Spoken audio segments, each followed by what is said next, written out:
Como é que a gente aprende a viver em sociedade? Qual é a importância de saber isso, de entender isso? É isso que a gente vai ver ao longo desse vídeo. Eu sou Djalma Morandim, cientista político, empreendedor. Eu estudo como pessoas comuns constroem poder, influência e prosperidade. Me segue lá nas redes sociais, curte, compartilha e vamos caminhar juntos nessa jornada.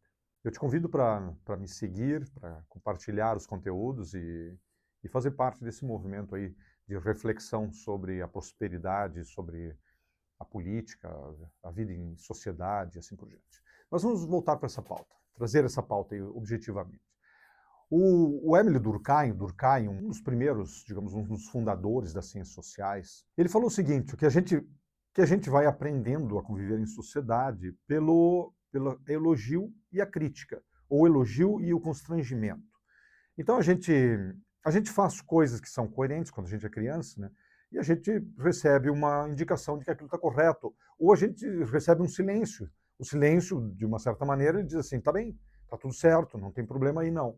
Quando a gente faz alguma coisa muito bem, a gente recebe um elogio, né? Uma informação dizendo, olha, isso aqui é muito bacana, ir nessa direção, agir assim é muito bom.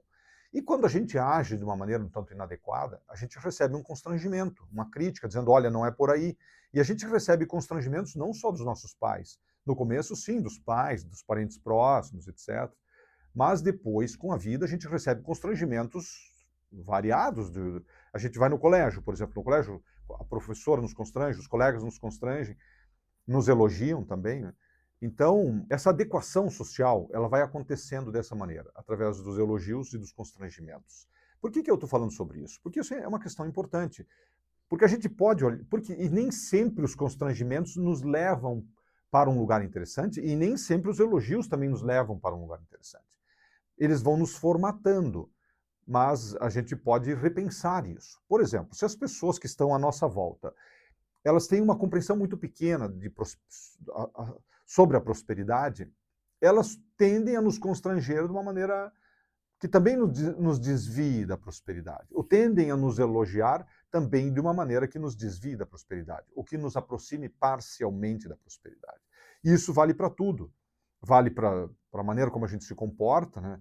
Tem de maneira geral, né, no contexto social, né, a gente tem constrangimentos que nos tornam muito poderosos do ponto de vista social, do ponto de vista da prosperidade e da vida em geral, e de atingir objetivos, e nós temos outros constrangimentos que, no entendimento das pessoas que nos constrangeram ou que nos elogiaram, eram interessantes, mas esses constrangimentos e esses elogios podem nos distanciar da competência de atingir os nossos objetivos.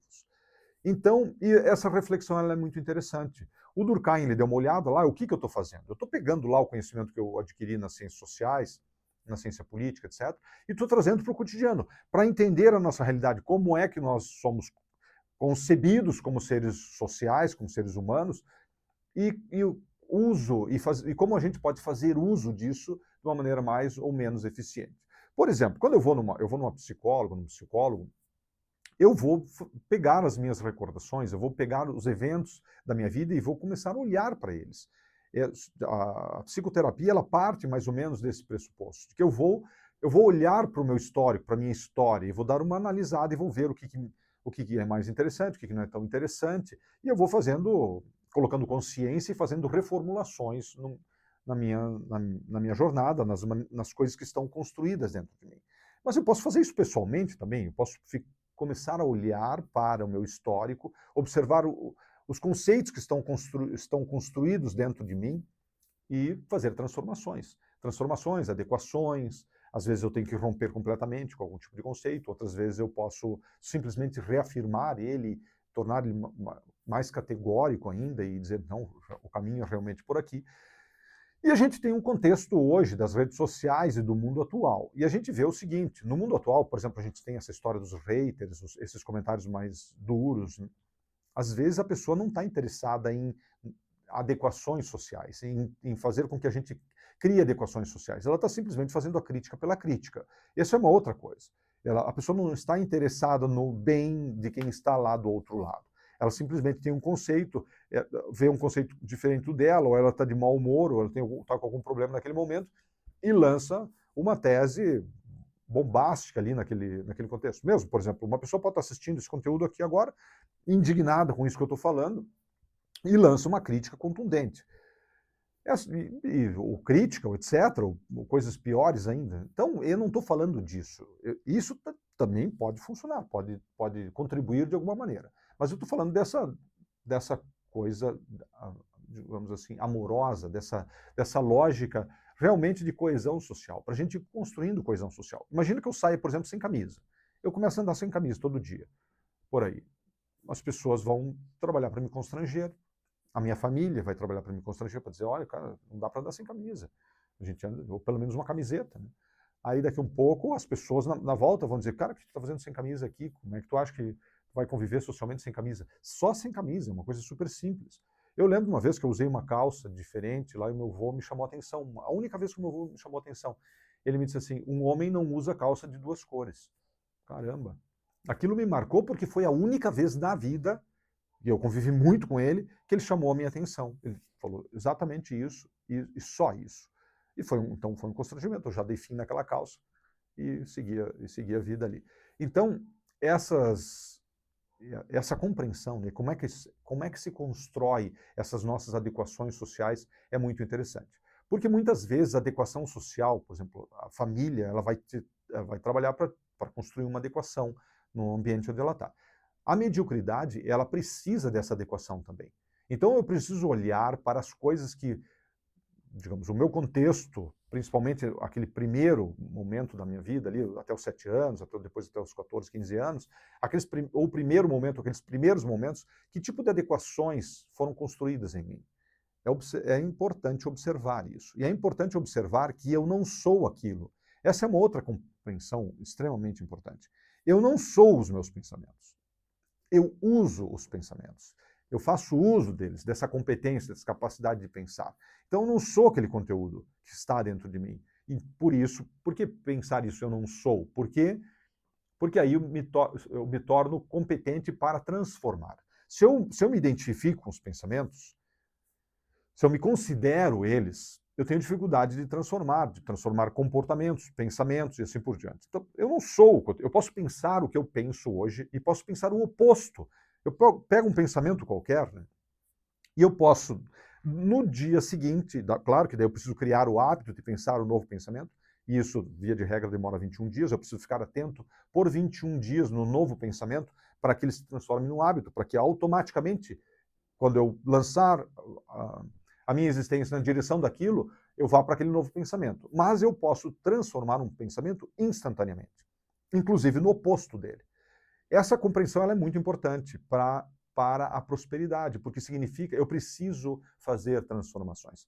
Porque existem coisas em mim que são assim, que me diminuem do ponto de vista da prosperidade, que as pessoas que me mantêm numa certa mediocridade.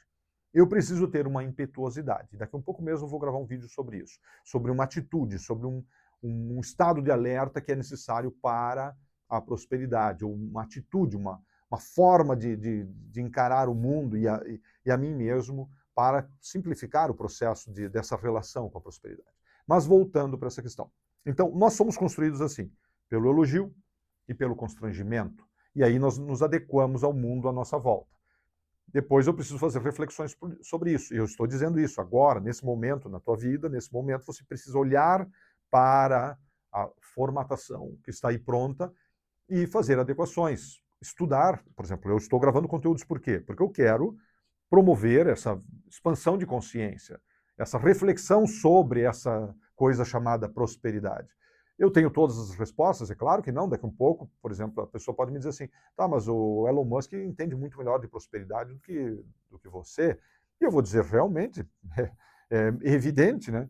Só que o Elon Musk não está gravando esse conteúdo, ele não está fazendo essas reflexões, ele simplesmente existe e vai na direção do que ele quer. Então é certo que muitas pessoas têm competências maiores para ir nessa direção, mas eu venho fazendo essas reflexões há bastante tempo, há 25 anos, já comentei aí, e vou continuar fazendo essas reflexões. Eu dedico grande parte da minha vida a refletir e a colocar em prática coisas relacionadas com a prosperidade. Então, por isso que eu venho compartilhando isso. Então, dentro disso que a gente vai falando, nos estudos, daqui a pouco eu vou indicar alguns livros, daqui a pouco eu vou lançar um e-book aí. Aí você vai assistindo outros conteúdos aí nas redes sociais. Aí você vai estudando, pega outros livros, etc. Faz um processo de leitura. Isso vai te dando ferramentas para você identificar a mediocridade que foi construída lá no passado. Ou as virtudes que foram construídas lá no passado. Porque certamente tem uma série de virtudes prontas, que é só você deixar elas continuar a florescer. E outras que você precisa ir transformando. E algumas dessas críticas, alguns desses constrangimentos que foram feitos foram excelentes. Por exemplo, imagine que eu saia por aí, como eu dei esse exemplo, né? Que eu saia por aí sem camisa o dia todo. Eu vou ter dificuldade de conectar com as pessoas, de estabelecer contratos, laços e assim por diante. Ao passo que daqui a um pouco eu resolvo andar de terno todos os dias. Eu não sei, pode funcionar melhor. Então, são reflexões que eu posso ir fazendo. Então, tem constrangimentos que são muito úteis, tem constrangimentos que não são tão úteis. Tem elogios que são muito úteis lá no passado e tem elogios que consolidaram um determinado comportamento que não são tão úteis. Preciso fazer essa reflexão. Ir para lá, olhar e, baseado nos estudos que eu vou fazendo, que nós estamos fazendo, ou que você vai fazendo, que a gente vai fazendo ao longo de uma jornada, fazendo comparações entre o que está pronto e o que pode ser, e fazer essa caminhada, fazer essa jornada. Lembrando, eu não sou o conteúdo da minha mente. O conteúdo da minha mente está concebido ali por essa lógica existencial. E eu posso fazer transformações nele, transformações radicais, inclusive em coisas, por exemplo, o cara é gremista, e daqui a um pouco ele resolve virar colorado, ou ele resolve se desconectar do futebol. Para cada evento da nossa vida, tem infinitas possibilidades. A pessoa vai me dizer, mas não se troca de time, é uma coisa ridícula, não tem nada a ver. Não tem nada a ver se a pessoa não quiser, ou se ela está, digamos, inserida dentro desse contexto. Mas ela pode fazer essa transformação. É sobre isso que eu estou falando de uma coisa radical, que essa coisa que é uma coisa meio leve, mas ao mesmo tempo densa, no sentido de, é possível fazer esse tipo de transformação? É possível. Eu posso mudar a minha opinião política, por exemplo, ir de um extremo ao outro, por exemplo, da esquerda para a direita, da direita para a esquerda? É claro que eu posso. Eu posso também neutralizar essa lógica dentro de mim e ficar, digamos assim, num meio termo aqui, observando qual seria o melhor caminho do ponto de vista político. Eu não estou dizendo que a pessoa deve fazer isso, eu estou dizendo apenas que isso é possível fazer. Eu estou dizendo que nós devemos fazer transformações que tendem a nos levar na direção da prosperidade. Essa eu estou dizendo. Faça essas transformações. Eu trabalho para fazer essas transformações e estou te sugerindo aqui categoricamente que você faça também essas transformações. Por exemplo, pensar, eu faço reflexões sobre a esquerda. Eu já estive nesse universo, eu já pensei o mundo a partir dessa ótica, desse filtro ideológico da esquerda. Então eu conheço ele muito bem. E eu migrei para um filtro ideológico de direita e também acabei conhecendo ele muito bem.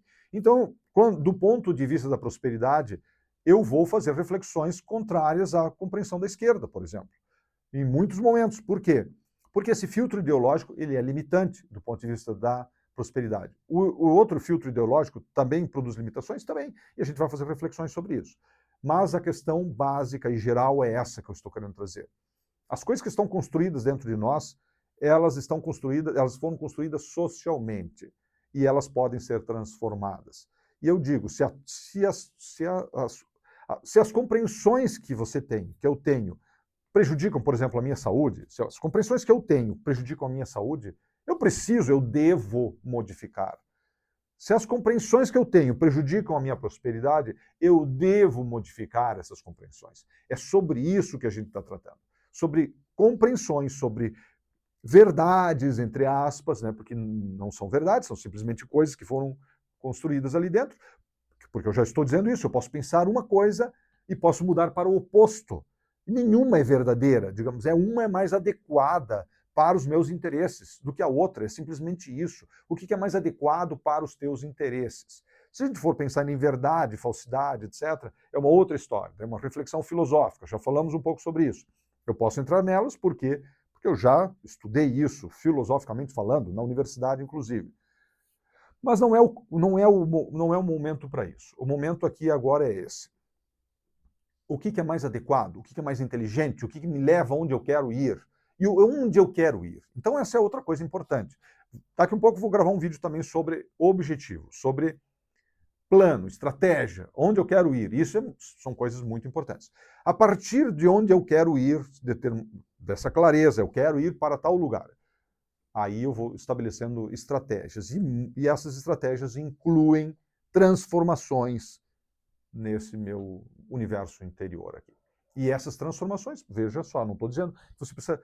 As transformações internas, elas naturalmente vão produzindo transformações na tua volta. Então, é sobre isso esse momento, esse vídeo.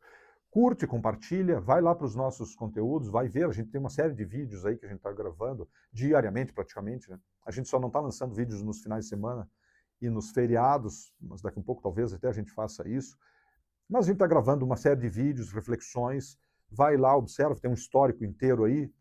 Os primeiros lá estão. A gente vai evoluindo naturalmente, né? Você vai ver alguns que talvez não tenha informações gerais, só tem uma reflexão, não tem, digamos assim, o título do conteúdo, etc. Mas isso é insignificante. O que importa é que a gente tem feito uma jornada, estamos aperfeiçoando a nossa competência para gravar, inclusive para lançar de uma maneira adequada esses vídeos, e a gente vem melhorando nesse aspecto. Mas dá uma olhada no histórico que vale a pena.